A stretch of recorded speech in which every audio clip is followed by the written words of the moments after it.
Holy You crap. threw the game. Paja didn't stand a chance. His hand is horrible. And now Paja knows he can just eat to 7.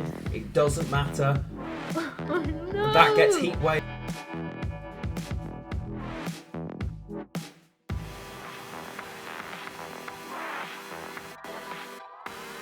I would have gone for Northern Realms because of that round control and the stratagem that most likely guarantees that you win round 1. I don't know though. He might go for monsters instead. I see a lot of people do want to start monsters on blue coin. Yeah. Because of the dominance ability. I can see that, the ability to thin with the riders straight away and get that down. There's a lot of power in bursting out of a round with overwhelming hunger. And as you guys can see, we have got the tournament match. It's just waiting for all of us. All 4 of us need to accept before it will start. So I'm sure they are just preparing here. Hopefully we won't have an issue and nobody has a grayed out invite. Okay, I'm just getting all the decks up. This is going to be very interesting. So Paja wants blue coin on his Syndicate. That's a very interesting choice.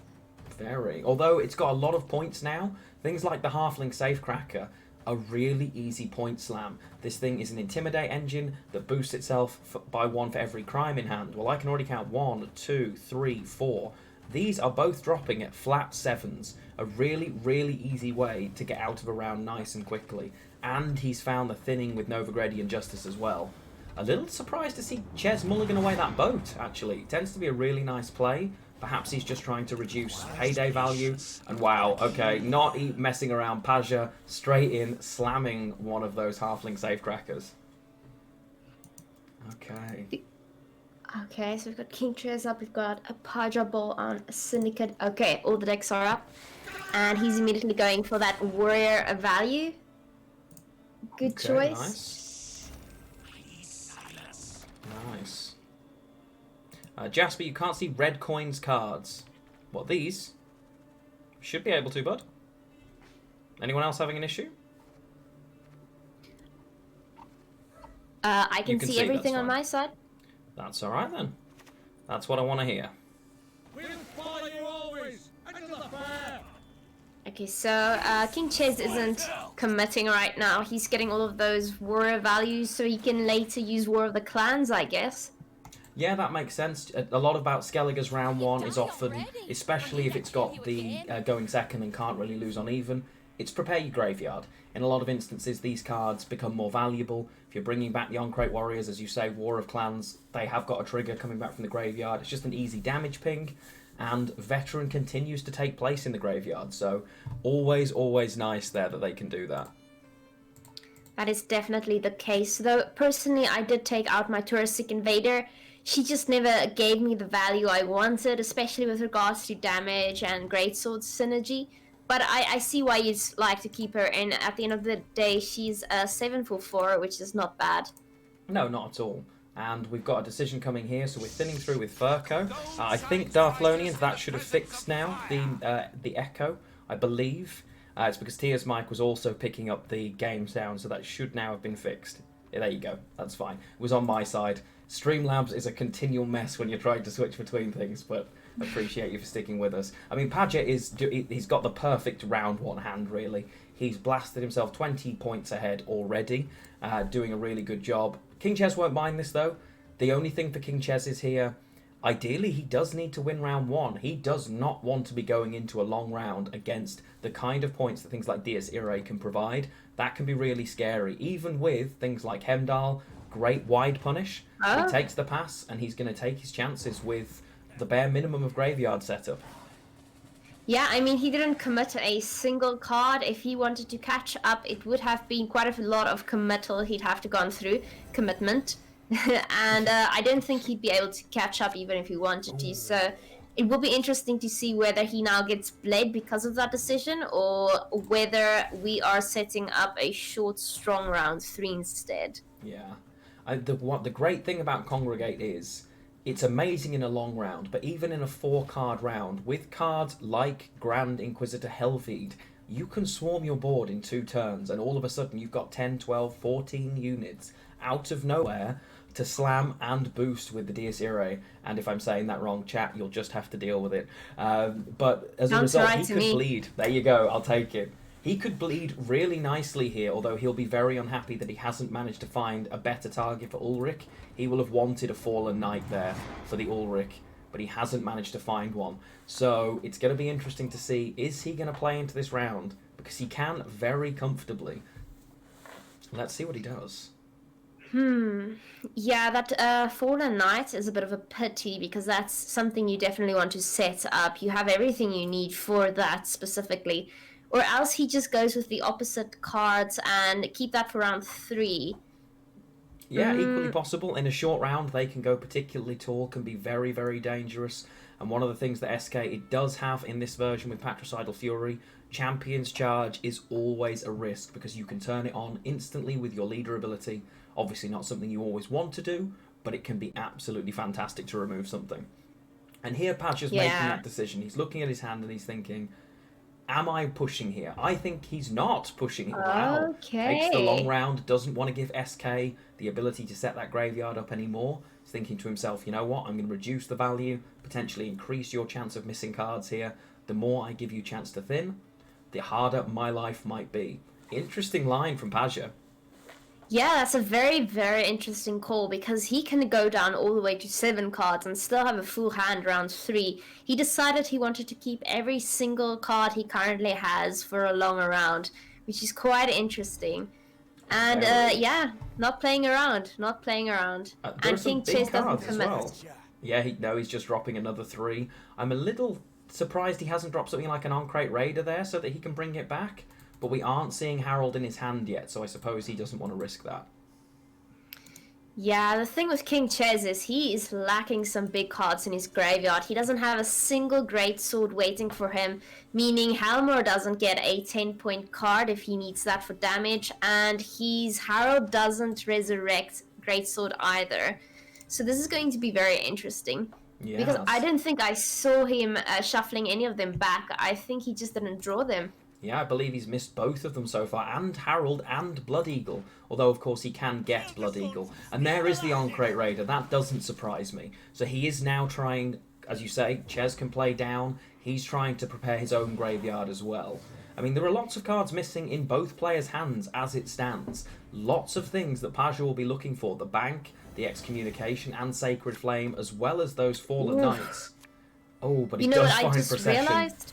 What's that? Pajabol might have been a few steps ahead. He didn't give him any Blood Eagle value so that he can't draw a Greatsword if he was maybe missing it. Yeah. So without Blood Eagle, yeah, he couldn't thin his deck at all. That might have been a very good call. Very much so, and it's a really bad matchup if you think about it, because you spawn a lot of 2s, and in round 1, he did spawn a lot of 2s. As soon as he realised you would have hit this if you could have hit this, I think that probably plays into his decision to pass there, thinking, now you didn't get the chance to play it, I'm not going to give you a chance to force this. And we're seeing lots of mulligans down here on the side of Paja. The speed that's flicking through is probably the client trying to catch up, rather than them actually... Oh, no. And he takes every mulligan and still manages to miss the Fallen Knights, the Vivaldi Bank, the Sacred Flame, and Excommunication. So with all of those, but Paja does find Harold, which is pretty incredible. Okay, that's extremely unfortunate because Ulrich is just sitting there. So he is now forced to go with the Cleric, I am guessing. I think he'll just Payday this now. I love that Payday is now a 5-point damage. I'd be surprised if we see the on-crate Longship survive. But yeah, as you say, the Cleric of the Flaming Rose, Ulrich can still trigger that at least, so he's not a brick himself, which is nice. And it's lots of Swarm, which is not bad for this list, for sure. It does like it swarming, but he has missed a lot of key cards here. Yeah, Fallen Knight is a game changer with this deck. I feel like this entire deck was built around the Fallen Knight ability, and he doesn't have one. He doesn't have a lot of things. No, and maybe he'll be thinking to himself, maybe he should have played the Novigradian Justice in the previous round to at very least take out another possible card. This Bare Knuckle Brawler could have improved his chances before going down to 7 cards of drawing what he wanted. But I think what he's worrying about there is giving a target so that things like Raiding Fleet could come and go, allowing KingChezz to thin as well. Both of them have missed some cards. As you say, we're seeing no great swords whatsoever here, but there is the option to get them, because of course Vabiorn can pull out now a Blood Eagle. And Blood Eagle, even if it doesn't kill, will get a Greatsword for KingChezz. So he'll be probably the happier of the two with his hand, I would say. Yeah, I agree, definitely, especially when it comes to Skellige. And the fact that he hasn't committed a single golden card until now, that is definitely going to pay off here. I see he's trying to be playing uninteractively here with Svalbard Fanatics. So assuming they get damaged, they turn into a 6-point bear abomination if they don't die, that is. Yes, very true. So no Harold yet. No Harold yet. No target, as you say. So he can hold that. Obviously, it's an engine in stage 3. And if you look at Paja's hand, he did mulligan away the other payday as well. So the Harold engine, likely to sit and exist here. I'm not seeing much in the way of damage at all from Paja. But not available in his hand anyway. So he's playing out here and takes the tribute for the stage 3 version. Some armor there to perhaps eat up any pings.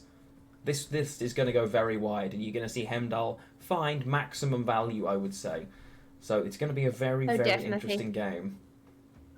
Yeah, I see. It's a very interesting tactic they go with, is starting off with Jock the Grandmaster. It's something I'd always play last, but then again, I don't play Syndicate right now, so I find it very interesting that you go with it first. I think it might even be for that armor value to eat up any potential pings. Oh, very much so. Very much so. And looking at the graveyard now, the Hjalmar might not have a 10, but it does have a 7. He can instantly choose, if he wants to, drop Hjalmar, banish that 7, and just kill the spender.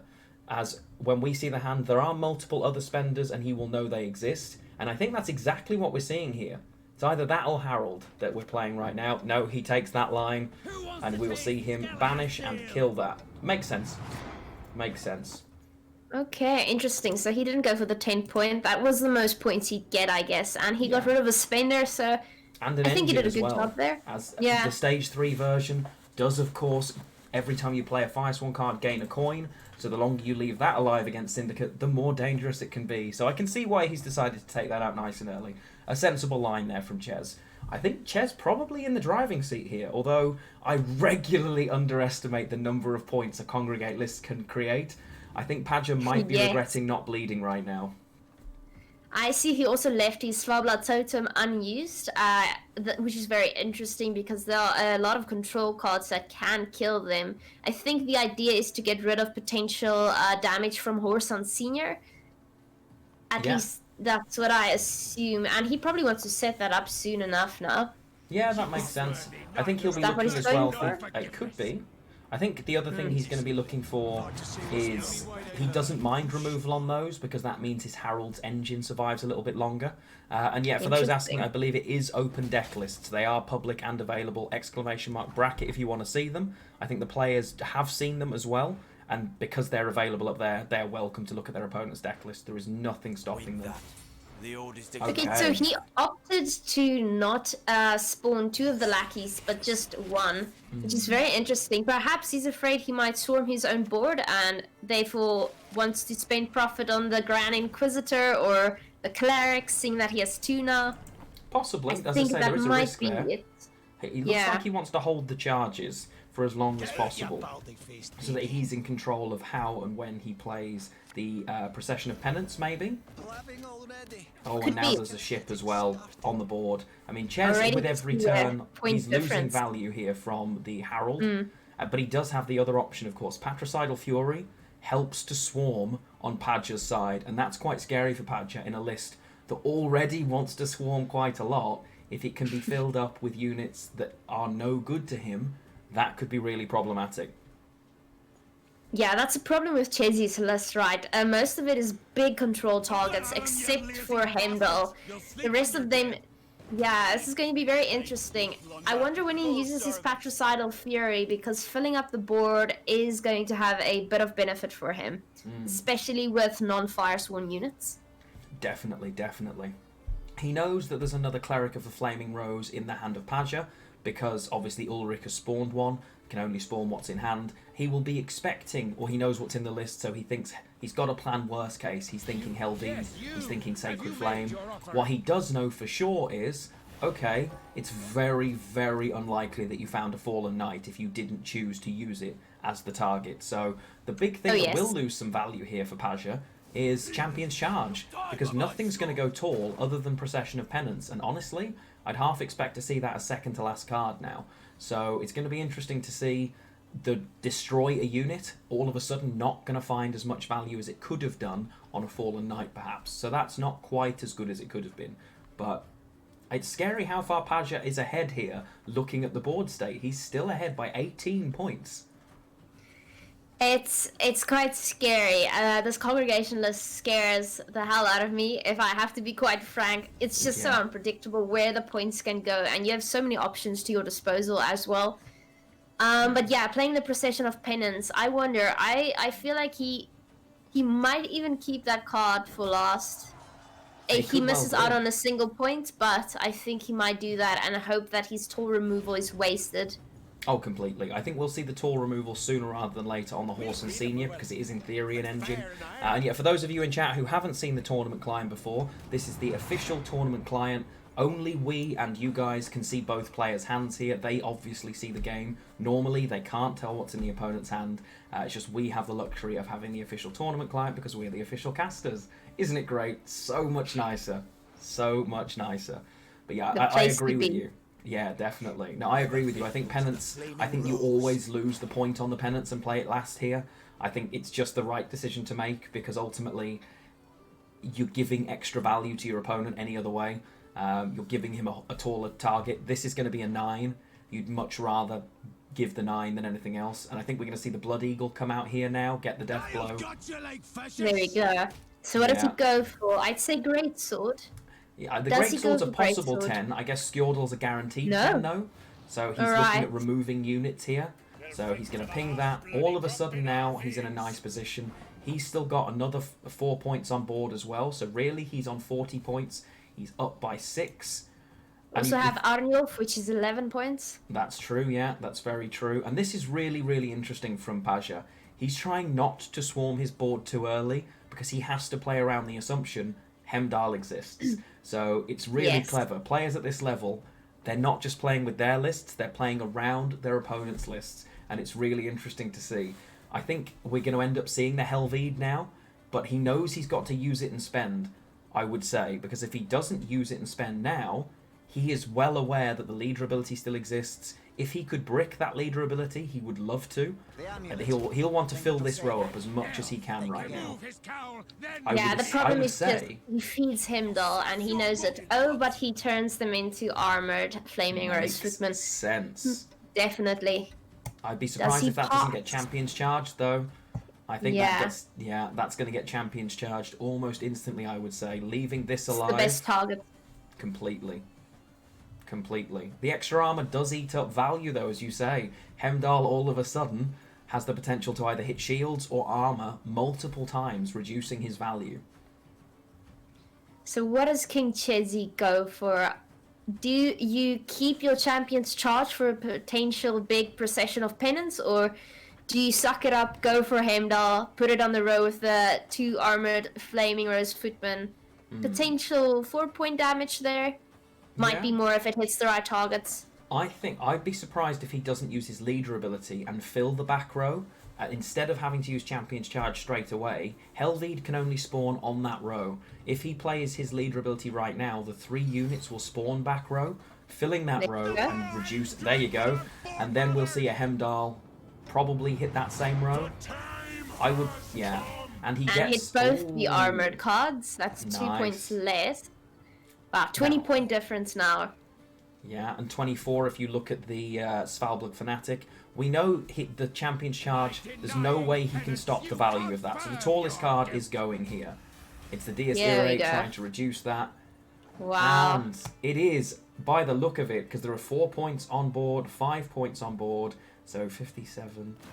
Oh my lord, I think Paja wins it by about 2. I think Paja wins this by... Yeah, he does. Wow. Here we go. Close. Nice. Keeping Procession of Penance for last. That is a very definite decision on Pajabol's part. Oh Very my nice. gosh, good game, Pajabol. He piloted that so well there against Chez. He knows how his opponent's list works. Obviously, it's an open deck list, but the way he navigated that, his choice of card ordering, when to spend and not to spend, he did an incredible job there, especially missing some key cards. Paja as well, the choice of when to bleed and not to bleed could have been risky. He knows exactly what he's doing there. Chez played really well, did miss a few cards himself. No Greatsword engine at any point really, really hurts him there. The amount of extra points that you can get from those Greatswords, a little scary, but he missed both of those. Fallen Knights missed on the other side, so I guess it was about even. I'd say it was about even. I'm trying to think if he did end up drawing the Fallen Knight. He would have had 2 with Ulrich. So we have seen Champions charge on a Fallen Knight, I think. Definitely agree. And the other one would have survived. He isn't running Morkvarg, and he isn't running anything else that could get rid of that one Fallen Knight. If the Fallen Knight survives, that is. Of course, yeah. I think we probably would have seen a better attempt at removal much quicker if the Fallen Knights existed. I think he would have changed his lines a little, but nonetheless, they both missed those cards, so we carry on. I mean, yeah, I think if he had Fallen Knight in hand, it's a good point in chat. If that was in hand earlier on, it would have been a much more comfortable win, but it was a lot tighter. Both players playing really well with the hand that they'd drawn. And we go straight into game 2. The coin is flipped, and what do we see here? Oh. Okay.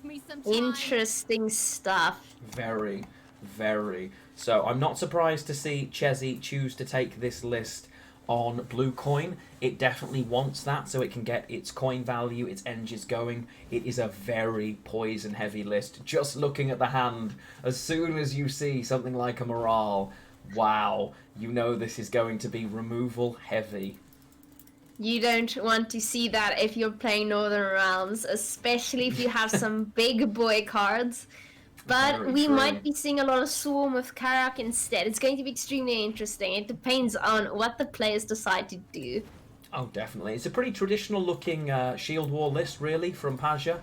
You're looking at, it's triple duel, it's running Baron, although there is a Falibor in there, which is interesting. Haven't seen much of that guy in a while. He's gone for thinning with the Dun Banner, but he's got a nice opening hand. He has, although a bricked Natalis, if I'm not mistaken, right now. Yeah, John Natalis does nothing for him in this round. Does mean he gets a free mulligan on the Amphibious Assault later, though. Alright, so he immediately sets up that Kikimore Warrior engine, which is quite interesting. A lot of them do love their Kikimore Warrior engines with the Flying Redanian. I mean, if it works, it works. That's 3 points every round. If you can keep the coins above 7, that is. Definitely, and I think, to be honest, with cards like Imke, as well as poison cards like Vistek continuing to give you profit rather than spend it, he shouldn't have too much trouble doing that. Even things like the Tide Cloak Ransackers, they will also give you coins a lot easier in a hidden cash list. So I'd be surprised if we don't see a Boiling Oil come straight down on that Kikimore Warrior here. It would definitely be my choice. But no, he lets the engine exist. Okay, so you are keeping those two for a very, very specific reason. I see Morale, I see Imke, I see potential Passiflora, Peaches, Slicer, Duchesses. So he just decided it's not worth it, I'm keeping it. Which I can see the logic, and I suppose for Paja, he's looking at this thinking, I have no interest in this round 1. I'm going to play some cards. I'm probably going to try and thin out my Dun Banner here. I'd say that's probably his next play. Actually, no, he's going to play Anna Strenger next in between the two of those, isn't he? That's what's coming, I think. That would be preferable. I'm going to fight you, and that's what I'm expecting to see. Anna, maybe the Dun Banner Cavalry, and then I don't think there's much more of that hand he's going to want to play. Maybe the Amphibious Assault, but I don't think we're going to go much further than that in this round. I wonder, it depends whether he thinks he's going to get Blade round 2, which is normally what cash players go for, especially when playing against Northern Realms. Then you'd like Amphibious Assault in round 2 and 3, because it gives you a pretty big card. And yeah. And you can make it a pretty big bronze card as well. It plays effectively, it turns a bronze into a gold, effectively Amphibious Assault point-wise. It's why it's so good. It's what makes it such a terrifying card. I mean, this engine here already finding huge value in the Kikimore Warrior, although, as we say, the value of those boiling oils, perhaps it is the right decision. There is no there is a defender as Arjaved. The other great thing about Boiling Oil, of course, it's one of the very few cards that deals with both Syndicate defenders in a single swipe, killing one and purifying the other. Really. Yes. So definitely needing to keep one of those, knowing that it's a Passiflora list. Can't deal with it, of course, because we are Devotion. So Passiflora will survive regardless. Alright, here we go with Don Banner, so we thin the deck. Yeah. He could still catch up, I think, if KingChezz was to pass, but I doubt he wins this round. Saul's just too big of a commitment, and you're seeing a lot of coin spending here with the Sea Jackal. Yeah. We got a poison. Interesting bluff. Makes sense. I think both of them are in a position where they're looking at this thinking, we both know that Paja's about to pass. It's an easy way for Chez to keep his coins back. Yeah, and Paja takes that. I think both of those players were playing that round out thinking, we know how this round's going to go. Paja will be reasonably happy to see something like a Saul come and go. This engine has also done now. There is another Kikimore Warrior. The set in another round, I think that gets immediately answered. But we'll see. We'll see indeed. I wonder whether KingChezz now decides to go all out and play Passiflora. Because you want to bleed Northern Realms at the end of the day, but do you want to bleed whilst bluffing, or are you just going all out and keeping Jock for a potential last point slam? Because he has drawn pretty much everything he needs to do it right now. Yeah, I think we will see a bleed. Not bleeding Shield Wall particularly can be problematic. If you can get those big cards out and force this round all the way down to the end, it can be really nice. And when he draws the Kikimore Warrior Chez as well, I think we're going to see this continue. Not having the defender here means we're going to see that get noped pretty quickly, though. And Chez will be looking at this thinking, is my long round better than your long round? I don't know that it is, but he may disagree. He may disagree. Let's find out. Hey, if Pajabol was running Corvo, I definitely would have feared a long round, but that is not the case today. He does have Karok Frigate, which is a 2-point turn engine. Yeah. So that alone Very is scary. something. Let's see. And if he's looking at the deck list, the one thing he will be thinking is, you don't have too many answers offensively. I know you run a lot of poison, but that's not single turn. So you're not going to do that. Philippa is scary, Heatwave is scary, but you need those for my defender. So, which he doesn't run actually. Never mind, he doesn't run the defender. So we're expecting everything front row. There we go. There goes the first Boiling Oil, immediately killing that engine. Now we're on 7 cards though, so this is either a pass or a full-on commitment. Oh, completely. Yeah, 100%. And this will be the decision that Chez is making. And I think it's why he threw that out there first, to test the waters, to see, do you have an answer here? If you get rid of this, fantastic, I'm happy. My peaches are now more likely to survive. I don't think we ever see a card like Imke played without a shield in this matchup, because ultimately the value that 3 coins adds is phenomenal to that card. It's a continuous engine, so I don't expect to see that played unless it gets shielded. Chez here now really weighing up his options. Is this a bleed or is it a self-bleed? If he's pushing for a 2-0, he probably goes in and we see a Passiflora almost instantly here. What does he do?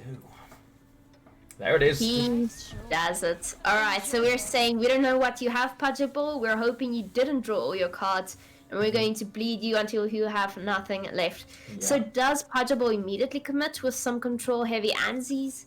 Does he decide to go for the Karok Frigate instead? I think he'll set up his own engines here. I think we might see something like a frigate himself, although it's more likely we'll see something from Amphibious Assault, maybe, straight away, or if we do see the frigate, you'll want to be seeing something out of that pretty quickly. Maybe even a Dahlia into the frigate, actually, to protect it from any response. It's going to be interesting to see. Chez didn't really have a choice here. He has to bleed in this situation. He doesn't. Yes. There's no way around it for him, unfortunately, although now that Passiflora has changed, Chapter 1 gives you the coins. So he's going to over-profit no matter what he does here. He could drop an Imke and spend, but he still over-profits. If he drops the Jacques, he over-profits. So it's not the best situation for Chez. No, and it is a Dahlia it isn't. Into the ship, which is probably what I would expect to see. It's a sensible play. Yeah, no, it definitely is. I'm trying to see here what would be the best decision because you are right. He's wasting some coins here, no matter what he does. Yeah, I think he jacks. Uh, To be honest, he he has takes no the 2 choice. coin. Yeah, he has to have jack and spend so that he knows that at least he doesn't overprofit hugely. He overprofits by 2 here, takes himself back down to 5 coins, and then he chooses to spend next turn before he drops another one of these to minimise at least the overspend. He can't afford to overspend and lose so many coins. He really can't. But there's an easy answer, of course. And if you're Paja, you're looking at the list thinking, how many spenders have you got? You've dropped 1. There's only a few more. He will very, very willingly get rid of those spenders quite quickly with dueling cards if he can, I think. Oof, he doesn't know what to do. He is thinking, okay. Interesting. Interesting. Morale's still a problematic card because you can't answer everything that it does. It being row-locked makes it better, of course. You can remove morale, but if they've got a follow-up poison, your unit still dies. You can purify, but then morale repoisons. If they have a follow-up poison, it still dies. So we know, of course, there isn't one. Instead, he just plays the second ship and loses the first, no problem. He's not overly worried. It's not like he can purify it anyway. He's Northern Realms, so onward. Only problem here is he didn't exactly solve the problem with the spending conundrum. Okay, he does go for Jock. Problem is he's missing out some massive value with the engines by not immediately playing Jock and instead going for morale, in my opinion, because he still has to trigger Passiflora. There are Passiflora Peaches and Sly Seductresses that need to get out. Oh, only a Sly Seductress, sorry. The Passiflora already spawned. Yeah, that's the one. And yeah, I agree. The quicker he gets this engine going, the better. Although he is a good chunk of points ahead. Something like the Jacques here, I'd be surprised if it doesn't gain a response. But you're more likely to see... Paja knows he's got a couple of turns. Do we see something like a siege support and then an amphibious assault? Okay, there you go. Because this card is very underrated. It's 4 provisions, but the key thing is its order. Give an allied unit Zeal. That makes your Selkirk infinitely better here. Oh, yeah. Because you can play that and save Anses. A Zealed Selkirk feels so much better because it also plays around the potential Philippa Yoink. Philippa is a game changer in this matchup. One that's missing from Chez's hand. For now, it might just win him the game round 3. But Very true. Does he go for Selkirk now? It's 100% Selkirk, gotta be. Yes. It is in fact Selkirk. Yes. See, when I watch games like this, I look at them and I think, okay, I'm calling the plays that the best players in this game are making. If I'm playing this game, I've already ruined my own game. Like, it's incredible. And there you go, an instant slam from Chez. His engine value is really scary, though. Yeah. That's Okay, 4 well, we points a have no turn. more spenders, so this has to be a pass unless he decides to go for the Kalkstein option. Does he do that, though? I doubt Just to it. prolong the round. If he can get out here, I think he gets out here. And he can get out here. I'd be stunned if we see anything other than a pass here from Chezzy. He already knows he's pretty close to being locked in. He's 5 ahead, which means he's 6, 7, 8, 9.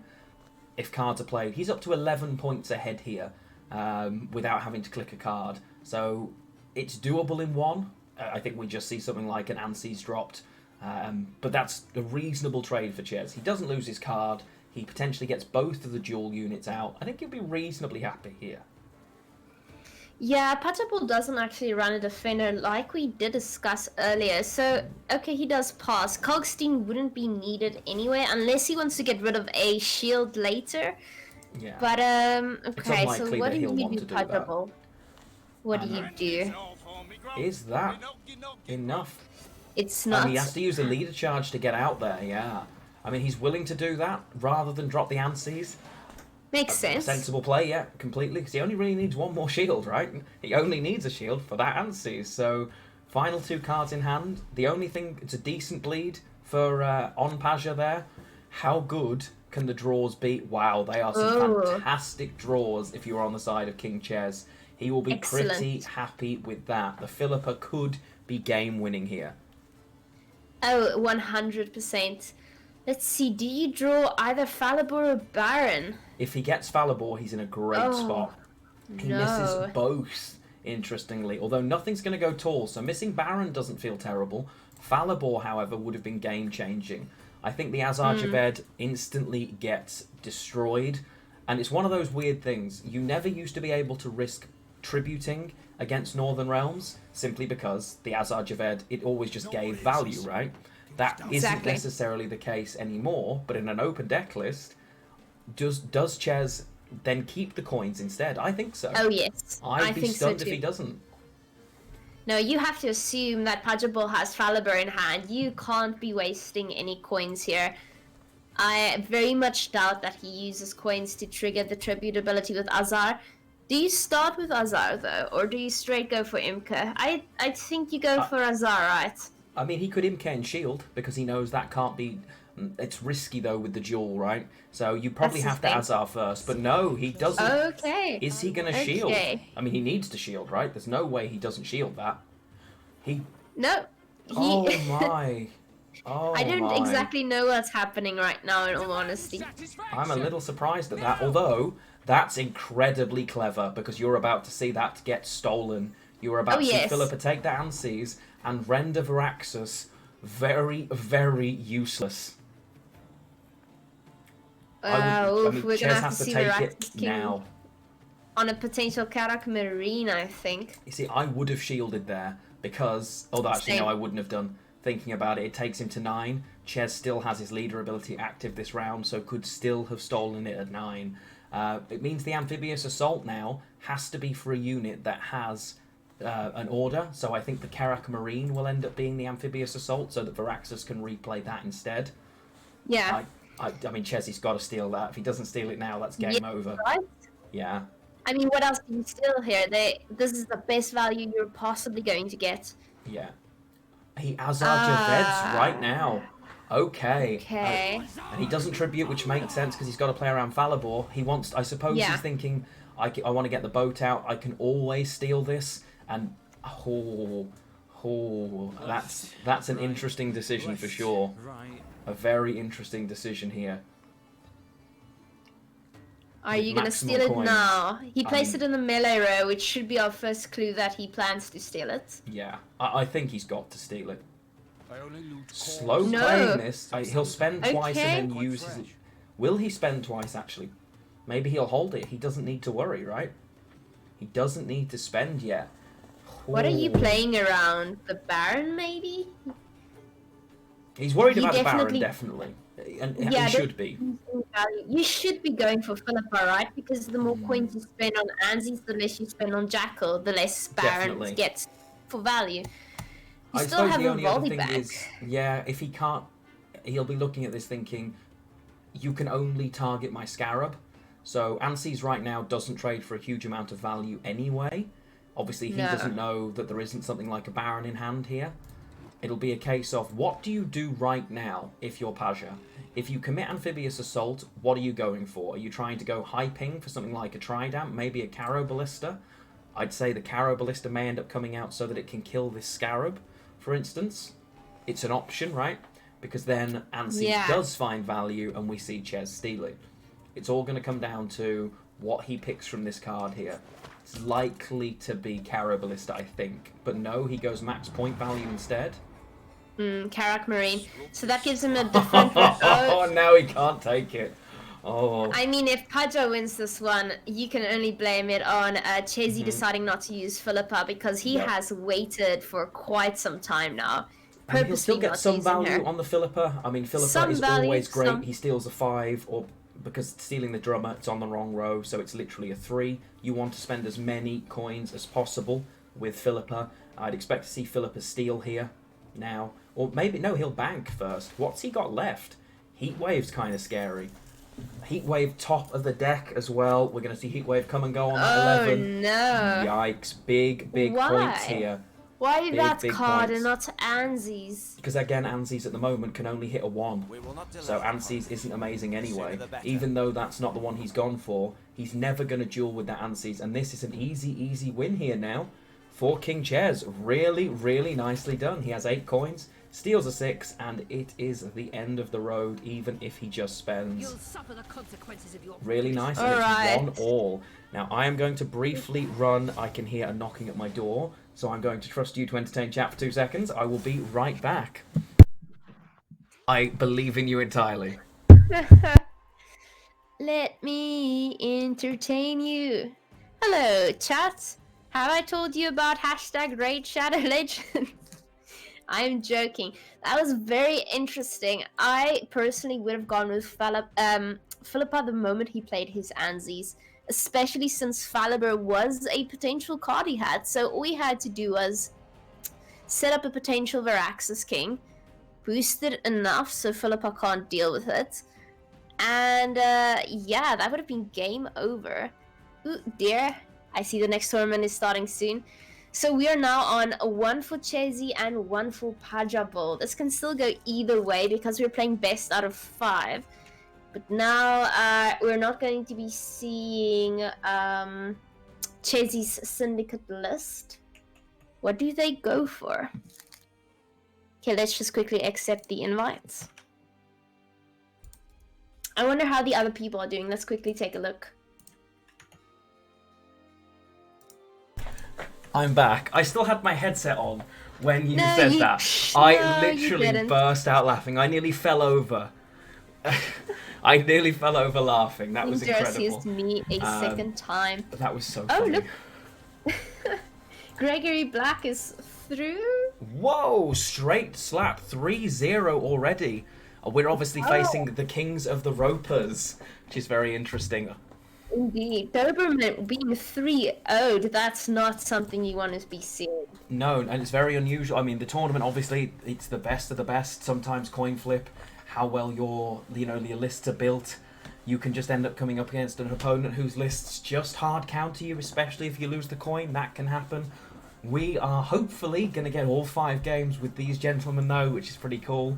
I think both players have got Syndicate through now, right? If I'm not mistaken. Yeah, it does seem to be the case here. It does seem to be the case. So we've got 1 game with Congregation and then 1 with Cash.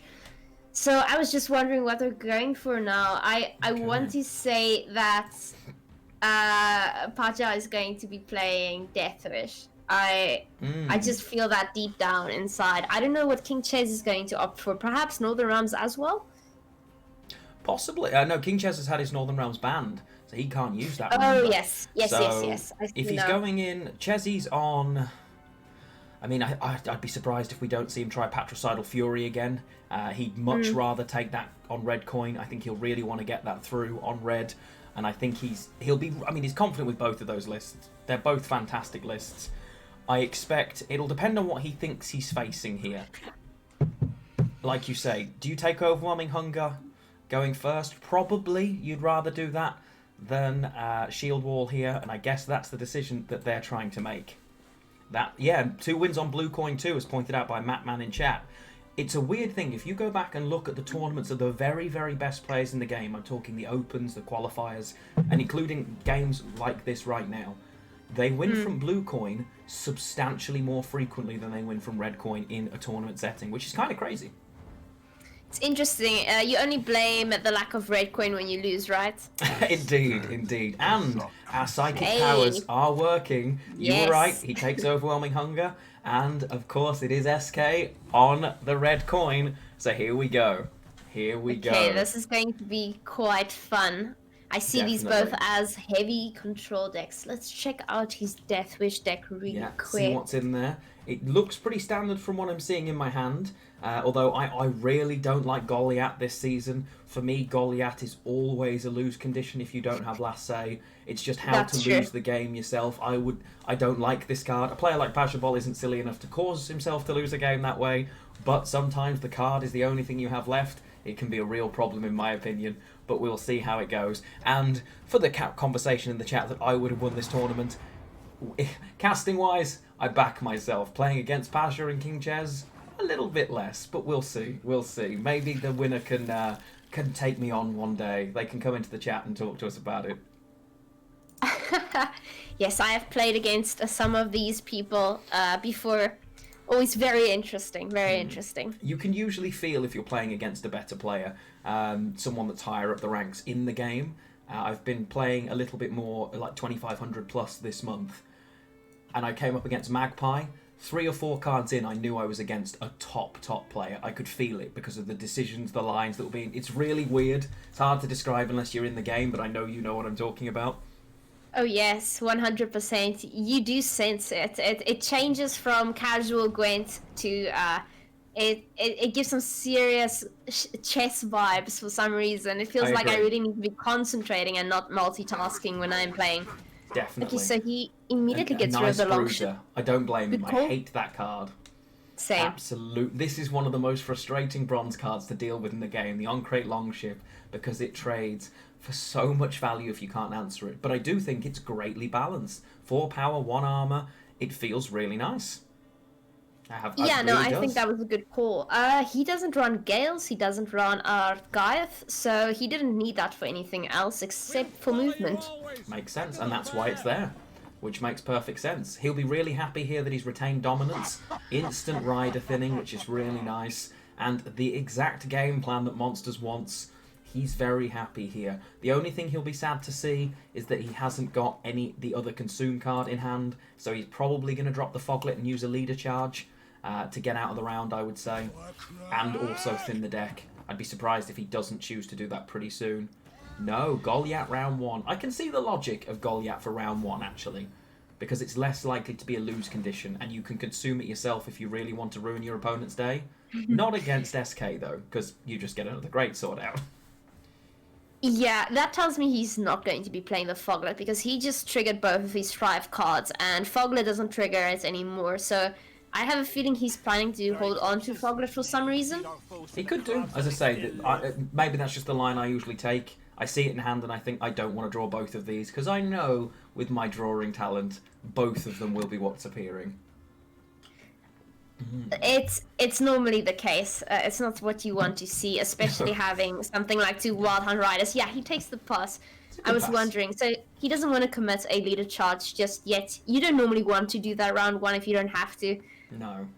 It's a decent point gap as well. It's 16 points between the 2 players. There are 3 active points on board, the 2 that this is going to hit and the 1 that the Greatsword gets from it. So he still needs to find 13 points, either in 2 cards, which means a long round, or in the 1. Now, he'll just continue to set up his graveyard and play multiple cards, I would expect, so that he's got a much better round, and that is exactly what he chooses to do here. Yeah. Okay, so we get the Echo card out. And then we get both Greatswords out. And then you get the points for the bleed. Really nice. So Chez here obviously can't push. He's happy with a long round against monsters. And I think he's pretty confident with that hand and that graveyard setup that he's in a good place. Cycled Blood Eagle once and it survived as well. So no danger from the Super Squirrel, who apparently now has many names, none of which I can remember. It's always been Squirrel McFly, and if anybody wants to contest that, they know where to find me.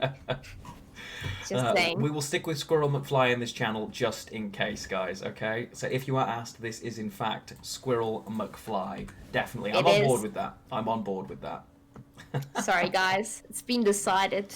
Seems fair. Seems perfectly fair. I'm with you. I'm with you. Squirrel McFly it is. Squirrel McFly. I mean, if we are reviewing these cards as they come out on then out of focus, that is, for those who don't know. Yes. I think we get to decide what it's called, you know? I agree. It seems fair. Yeah. Oh, okay, a nice set of draws. He's got the Blood Eagle in hand as well, because at the moment I don't believe he's got Vabiorn. So if he draws into Vabiorn, he knows he can mulligan the Blood Eagle and have guaranteed access to it. Alternatively as well, because there's a raiding fleet and a ship, it's a nice hand state for KingChezz. Not terrible for Paja either, though, if we're honest. He's pretty happy here. Hasn't drawn into the second Foglet yet. I hope he doesn't. I wonder why you won't play Bruxa if you have more than 7 cards in hand, because you still need to draw Geralt, you need to draw Detlef, Neuromancy, and Heatwave. So that just diminishes your chances of drawing them, and you definitely want them more than you want Bruxa. See, now his hand is very bad, and chances are, yeah, he might have gotten a better hand if he got rid of Bruxa. He takes the last one, and he finds the second. Okay, so he misses the brick. I mean, Bruxa, She's a guaranteed 5, effectively, but she is a low-value Thrive engine as well, so she can come in really handy. The squirrel here... we may see the squirrel drop early to remove one of these greatswords here, so that he can only either kill with one or revive one with Harold. It's a nice set of hand states for KingChezz, though. I think he's very, very happy with the hand that he's looking at right now. Yeah, I don't know. Pajabol is missing out on too many of his cards. I can't see him taking this one. It's just a very unfortunate hand. Not the provision gap is just too large. Okay, so both greatswords survive. What did he remove then? I did not see. Yeah, he has both greatswords. Chat, I'm relying on you to let us know. The raiders, that makes sense. There was a raider in there as well, which actually can be more problematic because it's 8 plus a damage ping, so I can understand that. Yeah. I can understand that. Thank you, chat. Yeah, and Schrodinger, it's best of 5, so this isn't the final game. It is the best of 5, not best of 3 in the top 8. This is the quarter-final. And let's see. So he's decided to lose Thrive value in theory, but of course not really, because multiple units will all get these to 4 anyway, and you don't want to give him the chance of resurrecting that target. No. So I can see the logic. We're playing that before we play Harold, which is very interesting because we now already miss out on 1 ping. What are you afraid of? You know we're not running Manticore. I think he's worried about leaving the engine. If he drops the Harold and he brings a greatsword back, for example, if it's too low value, maybe he loses it too quickly. Although the only real way of that being the case would be something like a Maruna, but that shouldn't be possible because of the ping that Harold causes. I think he just wants to have access to damage on board to boost that greatsword, but we'll see. And the Haunt comes down, the Indraga Lava comes down. Yeah, it's just to make sure that he can use this ping as and when he wants to boost up that greatsword as soon as it hits the board, I think. That's what I'm expecting anyway. That could be the case. Yeah, that could definitely be the case. The further this item goes as well, the riskier it is, but of course, Overwhelming Hunger's advantage is you never have to risk this. You can always simply just consume it straight away for the maximum value, and I do expect to see that happen here, especially against Skellige. While we're not seeing anything in hand that directly forces its death, I'd be absolutely stunned if that wasn't the case. Definitely, especially since we're not running more Clark. And that is really nice. Greatsword. He takes the Warrior because ultimately it trades for more points. Those cards, the Indraga Lava in a long round is terrifying, and he finds a way to kill both of them simultaneously. Not very easy, as we've all known. Really, really nice play there from KingChezz. Knows this matchup very well, as everybody is playing against quite a lot of Overwhelming Hunger this season. Okay, gets rid of 2 points of bleed there. I mean, every point counts. You're not going to be needing Grimace on anything else except for another Brookshot. Yeah, and of course can't purify himself. The one downside of Grimace, I like the Grimace tech here actually. I really like the Grimace tech in this one.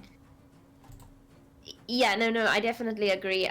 You have to run Grimace these days. You don't know, you could be playing against a Tryggvi Tversik, a mad person, so that definitely helps when you're running greatswords. Oh, yeah. Also, defenders are still a thing, and when you play against Northern Realms, you do need Grimace so you can use your champion's charge on a potential Corvo, at least in my experience. Oh, completely, yeah. Most definitely.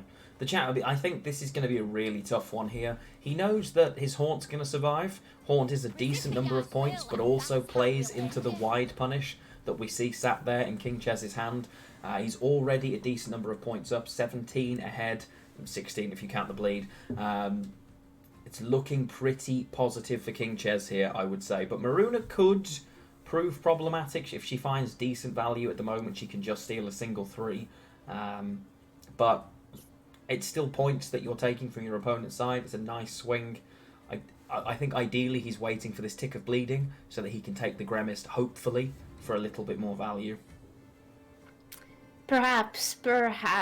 I don't know, it's not looking too great for Pajabol. He has missed so many cards. Yeah. Doesn't have Detlef, doesn't have Geralt.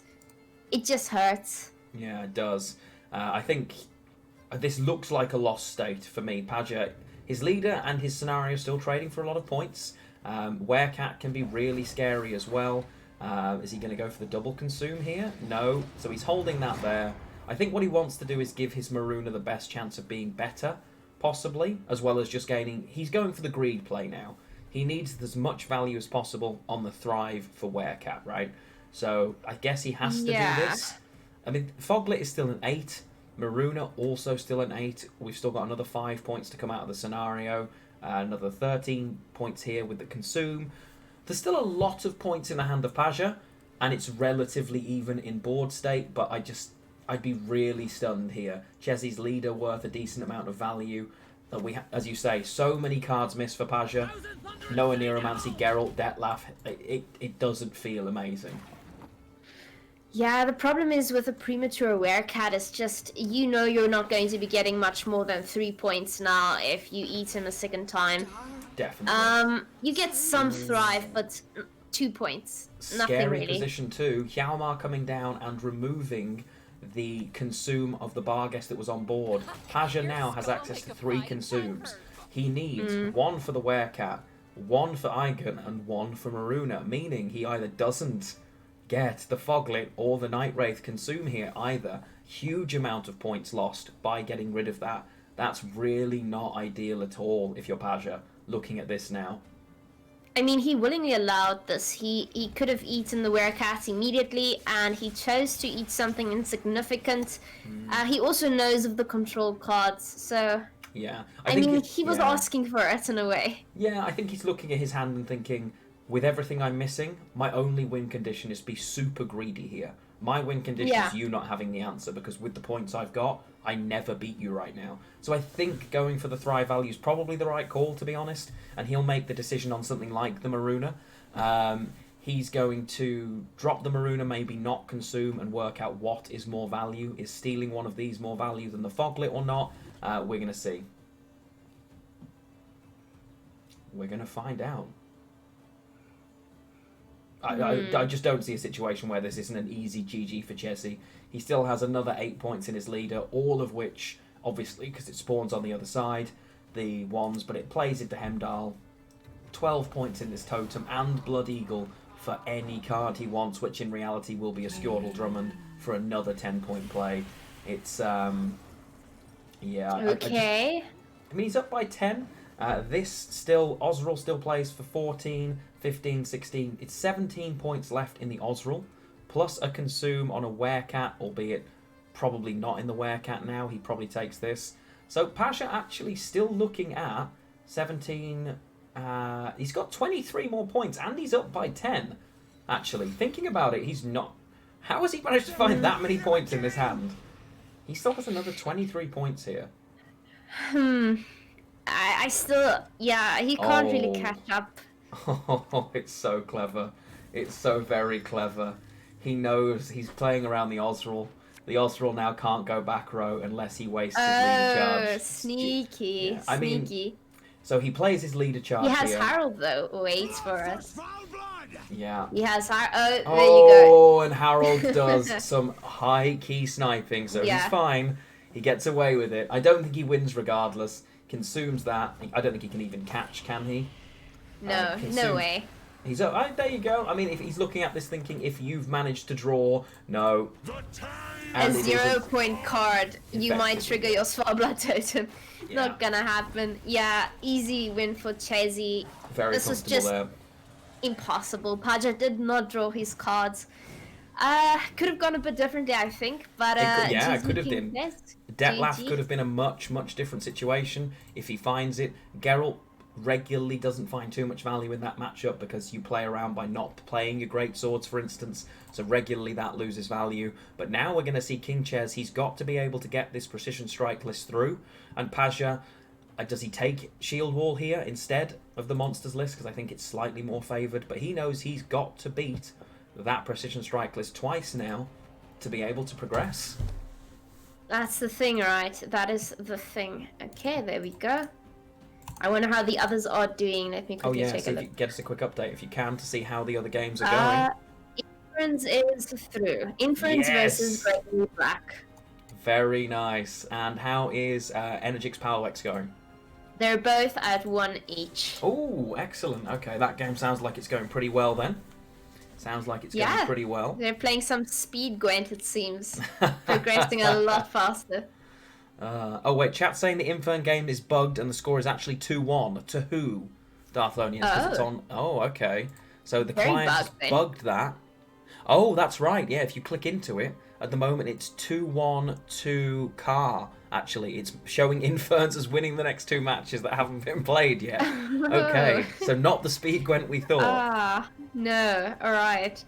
And I'm assuming Gregory Black and Doberman just had a very fast 3 rounds then. I mean, click in and it will hopefully let you know. Or it might be that that's also bugged. The client, slightly problematic sometimes. Here we go. Slightly. Okay, Paja does take Shield Wall going second, which is nice. One of the things I love about the client here, although it does confuse me when I'm playing after casting, the player who goes first is always on the bottom of the screen. So when I spend a day casting, if I then go to play Gwent, I always assume I'm going first because I'm at the bottom of the screen. It's really, it's one of those weird things that I forget to remind my brain. Like, you need to remember this. Don't be stupid. It's not. You're not casting anymore. And a cool board as well. You don't see this one too often anymore, but it is pretty cool. Oh yeah, this is one of my favorite boards you don't have to pay for. I normally have it on when I'm not playing against an opponent with a better board. Very true, very true. Have you seen a fuse lying about, have you? And oh, this is a very interesting list. Very. I love this pyrotechnician. It was actually Energix who was trying to sell the incredibleness of this card to me about 3 or 4 months ago. He said it's very undervalued as a card, and of course it was Energix, so I told him to stop being silly and trying to sell me snake oil. But it turns out he's right. It turns out he's doing really, really well, and it's a really problematic card to be able to drop as a first play because it makes your options risky. Yes, for a few people in chat, the original Energix pile. And so, and apparently Gregory Doberman's actually 1-1, not 3-0. Another client error. Oh no. Yeah. But I think they're still being able to play the games through the client. It's just reporting the scores incorrectly. Quick Adalia for Drummer. Again, we do see a single Dun banner in hand. You really want to get those out and thinned if you can in round 1, so I can see why Paja, especially going second, is content to do that. I mean, Paja's hand is very ideal for a first round hand. You see a lot of bronzes, which is what you want, especially on red coin. That pyrotechnician.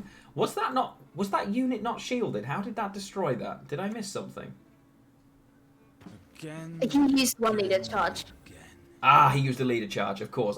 I see Scoia'tael, my brain forgets Precision Strike is a thing outside of Shiro. I think that's a good use. He takes the 50-50, as always, Pyrotechnician, delivering the snipe when needed. It would have been a pity if it didn't hit the drummer after using a leader's charge. But hey, I guess you could have gone with something else afterwards, like Circle of Life. Yeah, very true, very true. Thins the Mahakam Volunteers without Novigradian Justice, knowing that he still has other dwarves available, so it may as well just get them out of his hand. Makes sense, he can point slam later. All God existing, but no Skags in hand, so the Agitator right now, a definite brick in this situation. Not one he'll really want, either. Yeah. No, he definitely doesn't have what he needs right now for carryover. Now that we've got points sat here for a boost on the Radovich Royal Guard, there's a chance we finally see the Dun banner that he wanted to play all that time ago, and he takes the pass here. I think it's Dun banner, it's boost, and it's an easy out. Yeah, with the damage ping. Very nice. Pretty simple. Feels like round 1, especially at this level, it's all about setup rather than in a lot of situations on ladder. Round 1 feels like it lasts a lot longer and it's far more important. These players, it tends to matter a little bit less to them. It's, I've done what I need. I'm getting out when I know my list wants to get out. I'm not going to get baited or drawn into overplaying here. And it's nice to see. It's interesting to see. It's good because you know exactly what they have in hand. Well, not in hand, in their deck at least. So you don't have to worry about being bled round 2 with mystery cards. You know what their plan is going to be most likely, and you know exactly what you need to do to get there. Definitely. And now looking at the opposite side of the board, having Axe, that's a really nice set of cards to know you're not going to have to lose in a bleed. Baron twice against a potentially tall Sheldon and Gord is a really, really nice position to be in if you are Paja. He just has to make sure... Yeah, that's the thing. It's just a case of use the Baron, hope it doesn't get sniped, and then play Veraxis last, I would imagine. But Sheldon has been found here. I mean, it's a control-heavy list, so Paja will have some experience playing against and with this precision strike list and will know what he wants to do. I'd be very surprised if he doesn't just pass here going in for a long round, but I guess we'll see. Yeah, and as we know from now, from his previous games, he normally doesn't go down to 7 cards just for the heck of it. Yeah. He's prone to keep his cards just because he can. But has he played his Amphibious Assault? He hasn't. Now, he hasn't, no. And he can do that to thin here. Plus, Precision Strike's really risky to go into a long round with because it can shut down so many engines. He may choose here to play on the basis that he thinks to himself, it's safe for me to play here and bleed your control out because my short round with Baron and the Veraxis is better than your short round point slams. So if he's content with his hand here... and there goes the Geralt Pro, absorbing a leader charge. As well. There goes your last day. Not yet. One more card. Pasha can still pass here. I see he's on 7 now. Yeah. He's counted that.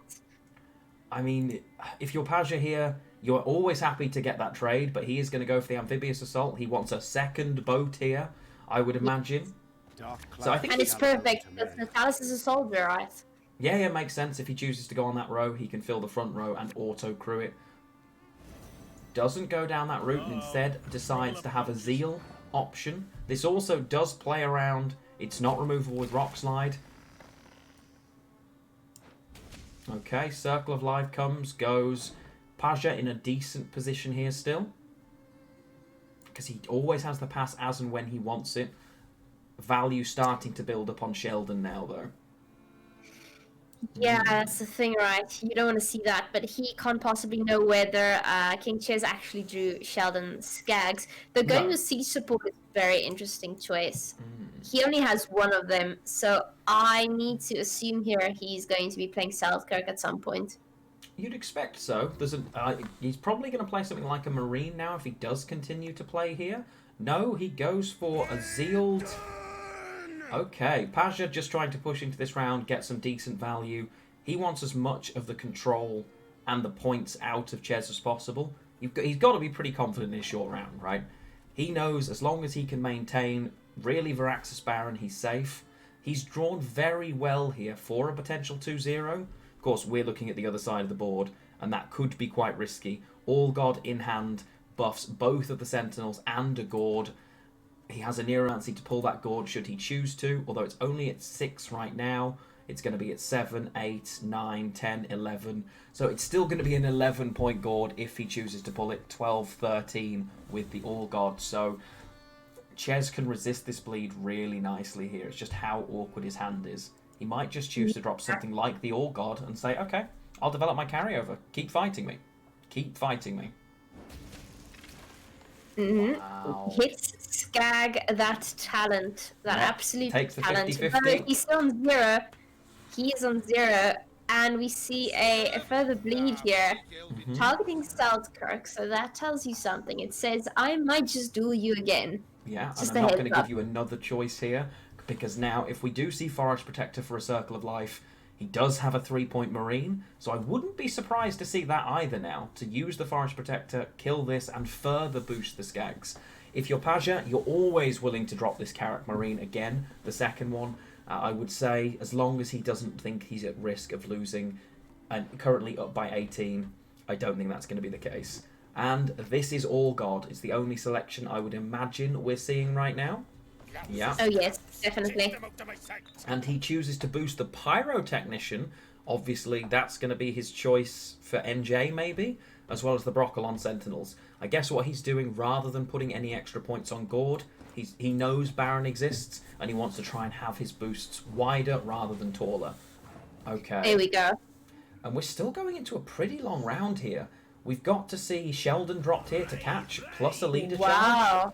Yeah. There goes the carryover. There goes the carryover, but you still have the Sentinels. Okay. Yeah, that's true. It's so a reasonable bleed there, I think. But yeah, Yeah. Geralt Professional coming and going is nice. All God doesn't help you. You'd rather he hadn't been able to play it. Yes. Oh, and he does draw into Valley this. coming in. Yes. I think he'll mulligan away the Pyrotechnician now. I think it ends up being his target for Novigradian Justice rather than wanting it in hand. So I expect to see that come and go pretty quickly. He'll try and be uninteractive where possible, but Pact and Adrenaline Rush here both going to play into Baron. I guess the idea here for Chez is boost lots of units and make them tall. He can't reset all of them, right? No, he cannot. Oh, okay. now that heat wave's very nice, though. That's a really nice heat wave. And straight into the Pyrotechnician. Again, that threat of, I now can remove any 4-point unit you play. If you drop that boat, I am going to punch it really quickly with this dwarf. And he has that leader charge, so he can easily. Which will be really great for KingChezz. I'd be surprised if we don't see a shield as a result. Paja knows that heat wave exists. He has no problem with getting a heat wave on this because it means other cards survive. We don't get a heat wave here. The leader charge isn't what you want to use now because it means that you end up losing the thinning, and it's not just 2s. They're both worth 4 each now. You're not going to give up that 8 points. You're just not. No, no way. So he has to be pretty careful here. What does he decide to go for is the question. He has quite a few options to his disposal right now. The problem is you never want to hit this, because if you hit it, it's still... If he hits it now, it goes down to a 4-point card, but it's still a 4-point removal. It's very risky. Does he just Amphibious Assault something else out, like an Anastrenga? Is he willing to do something like that with the potential risk? It's still going to come out at a 6. No, Well, we get the heat wave. Okay. I can see it. I can understand it. The engine that produces is pretty terrifying. Pretty terrifying. Interesting. Okay, and I mean, things from the Forest Protector, access. He does have access to Circles of Life, rebukes from that Forest Protector here, which is pretty nice as a position to be in. Falibor not going to find amazing value, especially given that these are boosted, although of course it will kill the initial spawning too. Okay. You know, that would have been my potential target, especially since, you know, it can be used the second time. It's just really deadly, sometimes even more than Baron. But I get that you want to take a potential 2-point turn engine away instead. Yeah.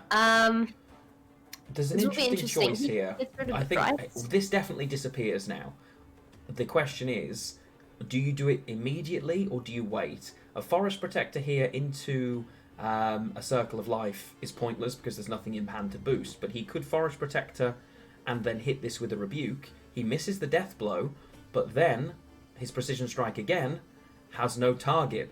He can hit this, it dies, meaning he doesn't get to thin again. Is he just going to boost further with something like a Pact onto the shield now and try and almost slow play, give no targets? I think that may be the line he takes here.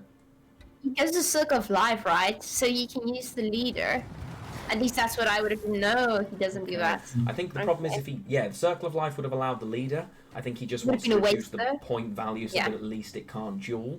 Falibor now... If you drop the Falibor here, it plays for 10. He then gains a Pact target, which is pretty simple. Falibor, of course, always ends up dead as well. A nice Becca's Rock Charge. Paja doing a really nice job of making this leader charge awkward for Chezzy. He needs a target that has enough health to get the death blow from the Broccolon Sentinel. He knows All God will have boosted those. That's always the target, and I'm sure these guys have played against each other multiple times. So he's going to now want to keep this nice and tall too. Anna or something else. Okay, we're Something not getting else. with Anna. She doesn't survive. Does He he goes an use immediate use. Oh, beautiful. And again, That's what you want to see. easy rock slide, trying to make the hand as awkward as possible, but all of a sudden, open deck list. Paja will know the only thing left is Curse of Corruption. And That's he the thing, takes- right? That's Nice. a solid 5 points. I would have killed Anzi's. I suppose he's looking at it. It makes sense. The Baron here is realistically game winning, I think. Constantly making it really, really awkward here. Oh, very nice. Does Paja take this? Who takes it? Yeah. I think this is Paja, yeah. He's decided to miss the gourd so that he gets the value out of his leader. Falibor now is instead going to trade for a really nice amount of points. He gets 9. He gets an 11-point trade here, which puts him ahead. Pact is just a 6. Baron doesn't find a huge amount of value, though. So, No. risky for Paja. He has to now make the decision. Do I believe Curse of Corruption exists? Because Baron is effectively an 8 in this situation. Maybe a 9 if you choose to play him on the back row. He's down by 11. You keep Baron. You keep Baron in case he has gourd, I think right? Paja You just wins. can't take that chance. I'm pretty sure Paja wins. Falibor comes down for 11 points, which makes them 100%. effectively even. This is a flat 6. This is a 7 or potentially an 8. So I'm pretty sure this is a win by 2 for Paja here. Because they're even right now, but this card is worth more than this card. So especially as he can just reset the Broccolon Sentinel as well. So it's an easy win for Paja. Yeah, 100%. Yeah. And, yeah, there you go. And red wins the game. As soon as that comes down, it was an escape enter and a forfeit from blue. Chez did not want to see his unit actually get reset there. He's like, nope, I know where this is going. Thank you. And we get our final game. This is the world of 5 rounds here. So what are we seeing? Ooh, I see blue forfeited on my side, meaning he didn't get to play his last charge with the Baron. Yeah, he escape entered, I think. Yes. Okay. So we are on 2-1 right now. Paja can potentially take it with his next win, or if Chez catches up. No, it's 2-2. It's 2-2. Remember. Really? Yeah, 2-2. Literally now, we have only got Precision Strike against monsters left. The only thing we can have left. It just hasn't shown as reported yet. Pretty sure. So we are in game 5 here, I think. Oh, I see. Yeah, okay. Caught up. Yeah. Final game. This one takes all. It does. This one then goes through to the semi-final from the winner of Energix Paolo X. Looks like Paolo X is 2-1 up, I think, unless that's wrong. We will also be casting the semi-final. I don't know which one. And we are casting the grand final. So we are here for a good while yet. It's all best of 5, so we're going until it's done, guys. Yeah, we're here to stay. We're not going anywhere. We'll be showing you everything. Definitely, yes. Every game. Every game. And you guys predicted that this would be a win for Paja. It's 2-2. Both have played really well. They know their matchups. So let's now see how we go. So who's favoured in this matchup? I mean, honestly, Paja going first with monsters is never bad. If I had to pick to be in a position right now, I'd rather be Chez than I would Paja. You think so? But monsters is probably... I mean, monsters is pretty strong, right? It's the amount of width it can go. It can get in the way of the removal. I think the removal tends to find value, though, for Chez. This is a really... that's the problem. 2 particularly predominant lists as well. We're bound to see the thinning here. Interesting that he chooses not to mulligan away the Volunteer for Novigrad Injustice. And yeah, he didn't do that last time either, I think. I recall seeing that in hand. He went for something else with Novigrad Injustice. It's a much, much more awkward hand, though, for Chez this time, I think. Monsters always planning on taking round 1. And then I think he bleeds, and I think he bleeds quite substantially if he can. Going for a short round slam with something like Detlaf or Haunt. I think he'd be reasonably content, Paja, that if he can bleed well, he should be fine. Chez will want to resist that bleed, but that hand doesn't look amazing to do that. Certainly not to win this round. Played Andrega Lava on the right of tactical advantage. Most people always play it on the left because of Mage Infiltrator. You just don't forget that. It's just an autopilot move, right? It's just an autopilot move. And we are boosting up the Pyrotechnician here. Okay, fair enough. Fair enough. Taking that play. But maybe he's bluffing the Skags in hand, because normally that's what you'd use this for, ideally. Of course, it isn't in hand right now. And yeah, this is best of 5. This is game 5 in the quarterfinal that we're covering. There's still the semis and the finals to go, so there could be another 10 matches on the channel yet if everything goes to best of 5. There is also a 3rd v 4th place, but I think I don't know if that's the same time as the final or not, so I have no idea if we're casting that. I just know we're casting the final. Yeah. I think it will likely take place at the same time. I can't imagine it going that late into the night. Oh, 10 hours from now, you may regret those words. We'll see. Oh no. I hope not. I hope not. We'll see. I'll just make another batch of sneak. I It's think fine. that's a good idea. Don't worry. We'll alternate and make tea. It's fine. More than It'll be fine. good. It'll be good. Okay. I mean, following a pretty standard pattern. Thin, thin, thin, thin. Get your points down. It's a lot closer, though. We're going to... Oh. Now, that wasn't the card I was expecting. Bear in mind the matchup, though. There aren't that many units in Chez's list, realistically speaking. He's very non-unit in the final rounds, right? So I can see the logic of playing that early. I would probably, if I'm honest, have played something like a Foglet, but it feels like Paja wants this round to go a little bit further here. So takes the squirrel, interesting early squirrel here to remove the possible nature card in the graveyard. Now it is not a target for the Forest Protector. So it's one of the better things you're going to find value for in this matchup. And again, all of a sudden, he's 16 points ahead, which is pretty nice.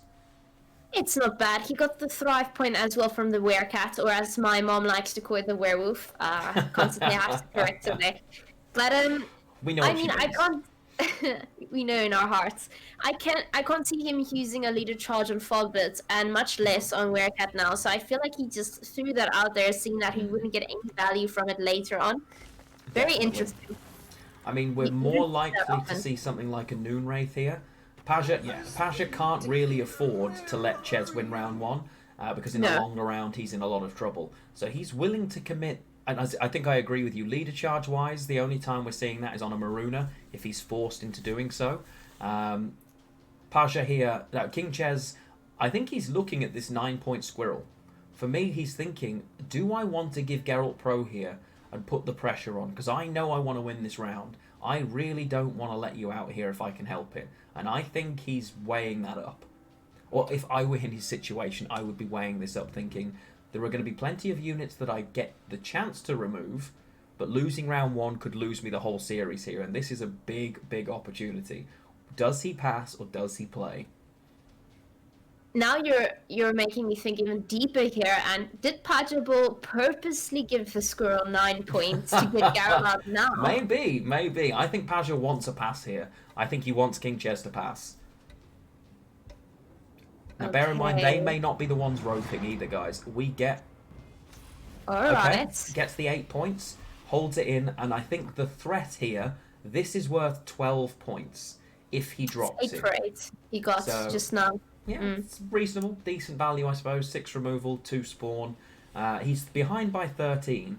So, Paja now is looking at this, knowing, okay, I have to play here because you can get out with 2 leader pings. He also just made Maruna considerably worse. These rats all are really problematic. It's now a 50-50 as to whether it's worth it. Now Chez is in a great spot. A really great spot. What If does he those choose to rats commit? just on a different row, it would have changed things a tad bit. It's gonna, yeah, exactly. If they spawn on the front row, you're more willing to consume something like a werecat. I agree. Just drops the Foglet and says, "Let's see how far we go," and does use the leader charge. Not surprised. I think. Are we gonna see Geralt here? Because that's the only way Chez keeps the pressure up. He still needs 24 points to get ahead here. He can get half of those points in a card. So, with... What's Novigradian Justice finding right now? It's only finding a Pyrotech or an Agitator, so it's not ideal.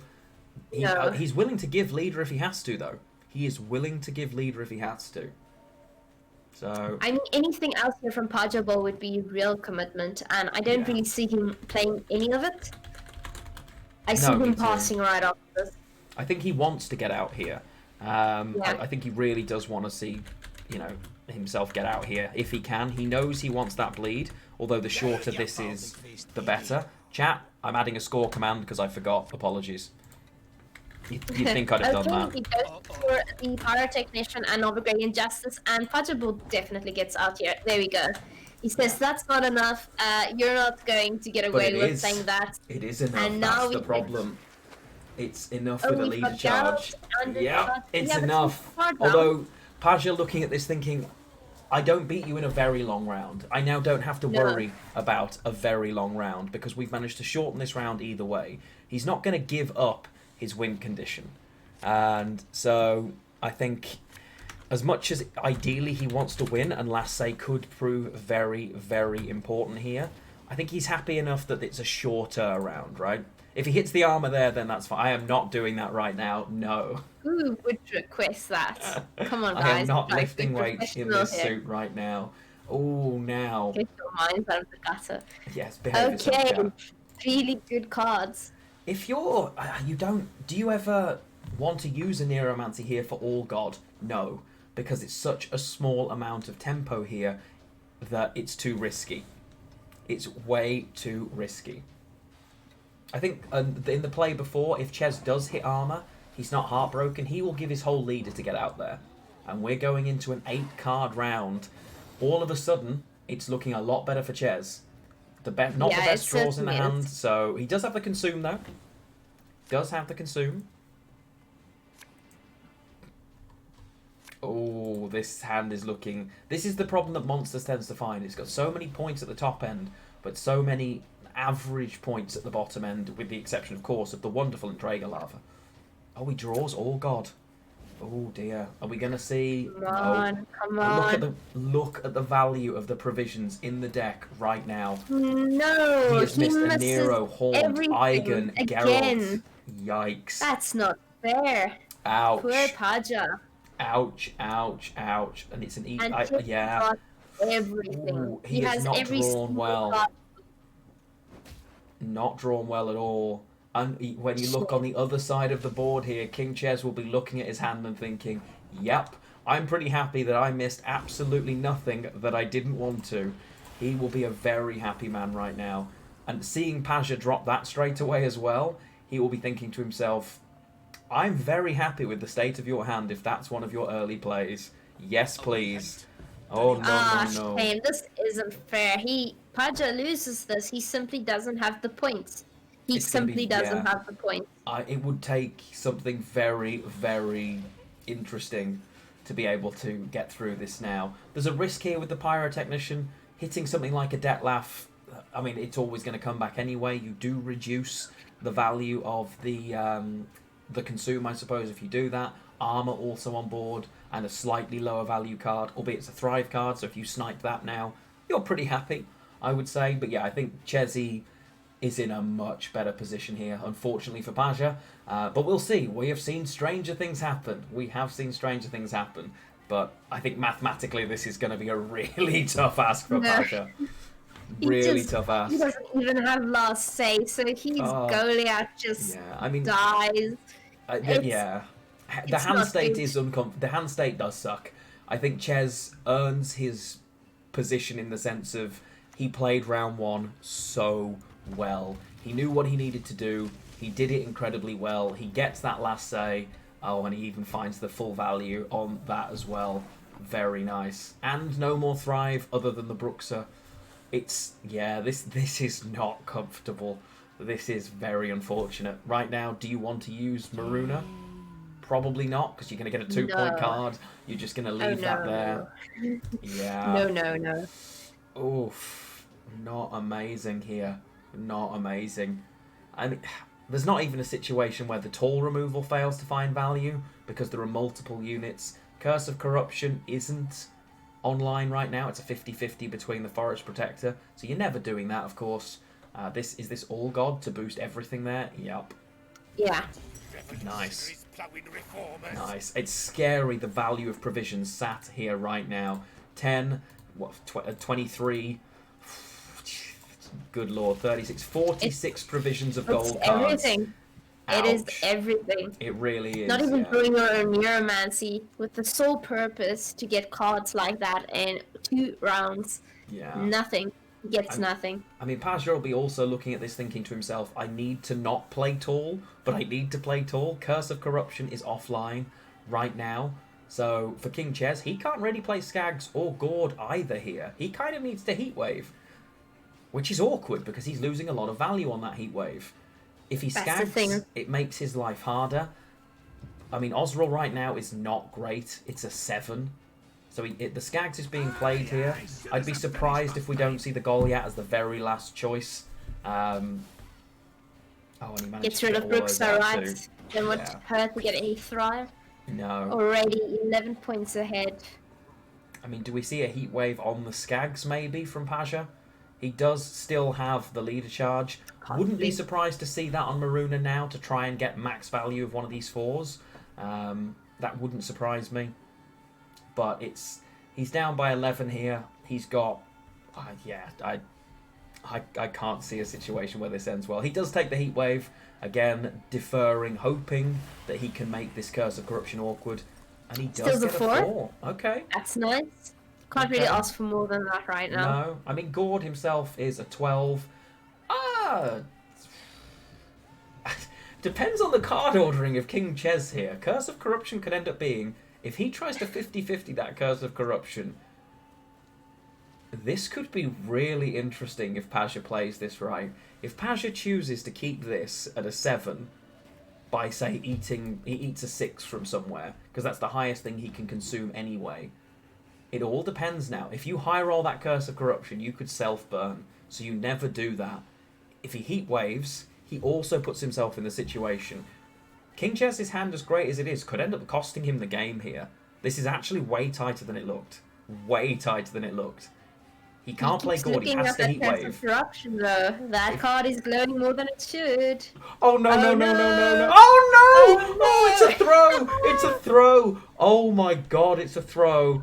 And all of a sudden, Paja... Oh, that's not the play. Chat, that's not the play. It was always Heatwave the 7. Oh, Chezzy. Oh, Chezzy, you don't take no. a chance like that. You just Oh, don't do Chezzy that. going for a Freddy-style high roll and failing with it. All of a sudden... That's so many points you just lost there. Potential 14-point difference now. He can't catch. Instead of Chezzy's out. 7 Chezzy from doesn't him. have enough points right now. He has got... He can't catch even if we... Oh my god, game over. Did we How throw has Paja won in that Daisy? situation?